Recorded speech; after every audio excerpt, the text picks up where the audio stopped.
ዛሬ እንግዲህ እንጀራውን የሆነ ነገር ሰራበታለሁ ባልኳችሁ መሰረት ትላንትና የጾም እንግዲህ አልተመቸኝም። ስለዚህ ዛሬ ቅዳሜ ቁርሳችን የሚገርም ፍርፍር ነው የሰራሁት። እዚህ ጋር እንግዲህ ሽንኩርቴን ከተፍተፍ አድርጌ አቁላላው። ትንሽ በሰል ካልሆነ ነጭ ሽንኩርቴን ጨመርኩኝ። ከዛ በኋላ እንግዲህ ጨው፣ ከዛ በርበሬ እና ደግሞ ቆንጆ በርበሬ ጨምሬ አቁላላሁት ማለት ነው። ከዛ በኋላ ቲማቲም የተፈቀፈቀና ሳልሳ አንድ ላይ አድርጌ ነው የጨመርኩበት። ያው ሳልሳው በዛ እንዲያደርግልኝ ጨመር ፈልጌ ነው። ከዛ በኋላ እንግዲህ በደንብ ቁልት ካለ በኋላ እንግዲህ እንጀራችን ደግሞ በጎን እዚህ ጋር ቆረጥ እናደርጋለን ማለት ነው።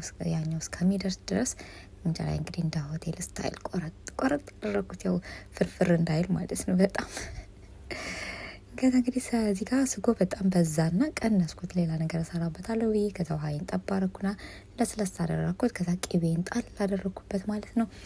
ከዛ በኋላ እንግዲህ ቅቤው ያው ከፍሪጅ ወጣ ስለነበረ እንትን ማለት መቅለጥ ነበረበት። ከዛ ቃሪያ ጣል አደረኩ። ከዛ የቆረጥኩትን እንጀራዬን ጨመር ቀላቀልኩት። ከዛ እንግዲህ እዚህ ጋር ደግሞ በሳህን እንጀራ ማጣቀሻ ማለት ነው። ፍርፍር በማጣቀሻ ደስ ይላልና እንጀራ አደረግኩኝ። ከዛ በኋላ ፍርፍሬ እንደምታዩት እንግዲህ የሚያምር የምር ወዝ ያለው የሚገርም የምር ጣዕሙ ደግሞ እንቁላል ደግሞ እኔ ቀቅዬ ለራሴ ስለፈለጉ ጨመር በዛም ለምን ዲኮር አላረግም ብዬ ነው። እዚህ ጋር እንግዲህ ስቀናጣ ማለት ነው።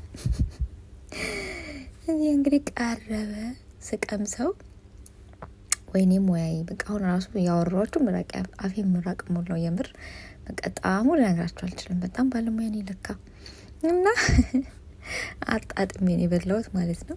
እንግዲህ ቅዳሜ ቁርስ ይሄን ይመስል ነበረ። እንጀራ የሚገርመው ነገር እስካሁን ድረስ ለስላሳ ቆንጆ እንጀራ ነበር። እንግዲህ ትላንት በጣም ቢዚ ሆንኩኝ፣ ስራ በዛብኝ ምናምንና አልተመቸኝም። ሴትዮዬም ሌላ ሀገር ልትሄድ ነበረ። በቃ ክብክብ ብዬ ምን እንዴት አድርጌ ልስራ የጾም ነበረ ያሰብኩላችሁ ማለት ነው። ከዛ ባለፈ እንግዲህ ያው እንጀራ ይኑር ከዛ ደግሞ ጉልበታችን ውሎ ይደር እንጂ እንሰራዋለን ብዬ እንግዲህ ቅዳሜ ቁርሳችን በዚህ መልክ አብያለሁ ማለት ነው። እናንተም እንግዲህ እንጆይ አድርጉ። ወዳችኋለሁ።